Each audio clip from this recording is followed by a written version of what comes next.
We are working on our crow pose. It is a pose that needs balance and focus. Strength is also very important. So we are going to warm up the core, the shoulders, and then we are going to use the block. If you need the block, pause the video and go get one.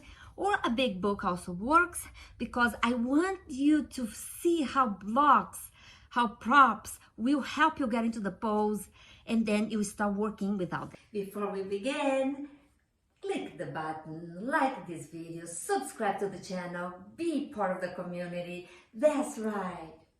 All right, let's hop on the mat. So come into your back, hands behind your head, lift your feet off the ground and shoulders up. And pause. So 4, 5, 3, 2, and hold. Bring your hands towards your shins and tap on opposite shins at a time. 5, 4, 3, 2, 1, and come all as high as you can in mini pulsations. 5, 4, 3, 2. Give yourself a hug. Oh yeah. Now open your knees apart and bring your feet facing the wall in front of you. This is basically the legs for crow pose. Now press your arms between your thighs and palms facing up. Now we have crow here. Lift your shoulders off the mat. Pause. Pause. Keep engaging your core. Make sure your lower back is on the ground at all times. You maybe even want to lift your legs a little bit higher. 5, 4, 3, 2, and hold as high as you can for 5, 4, 3, feel the burn. It's worthy. 2, give yourself a hug and rock from side to side. Now I think we warmed up our core. Let's do some shoulders warm up. Grab a block and lift that block above your head. You can also use a book here. So what we're going to do is going to lift the block up and down. 4, 5. Keep pressing your elbows towards one another. And 2.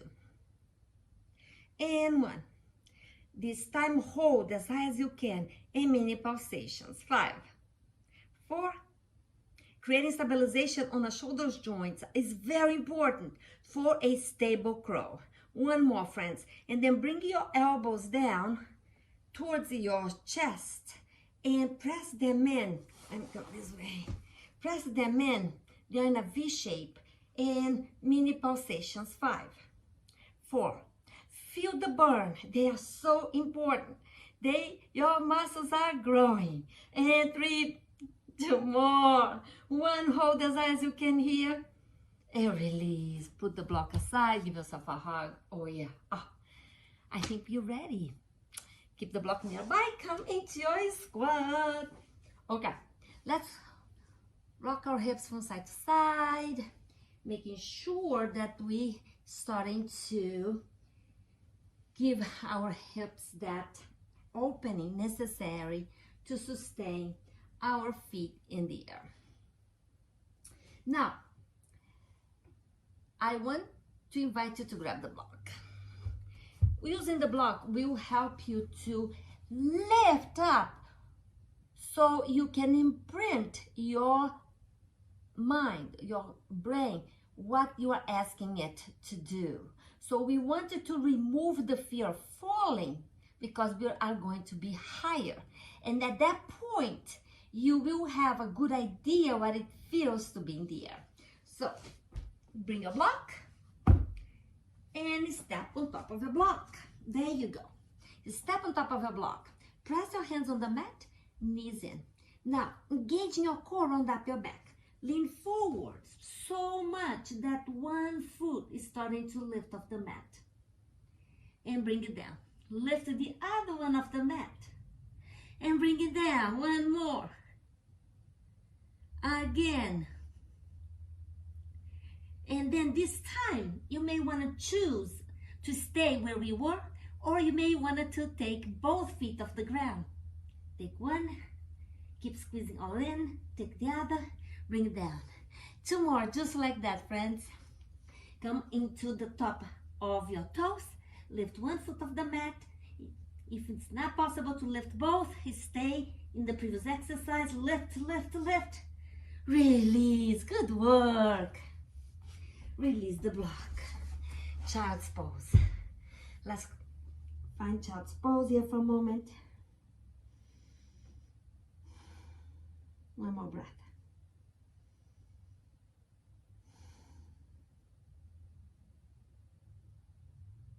Now, the invitation is to go for the whole thing. If you are ready to go to crow without the blocks, great. If you still need the prop to help you understand, your brain understand what you're asking it to do, go for it. Let's try without the block. So coming into your squat, hands on the mat, hands at your feet, and your arms are being used as your legs. Press your knees in, lean forward. Lean so much that your feet starting to lift off the ground. Lift, 4, 5, 4, 3, 2, and release. There you go, little birdie, in your journey of crow. Keep showing up for yourself. Keep practicing. Keep coming back to this video as often as you can. By the way, like it and subscribe because you get videos like this at your fingertips. My name is Megan. I'm looking forward to see you again. Bye.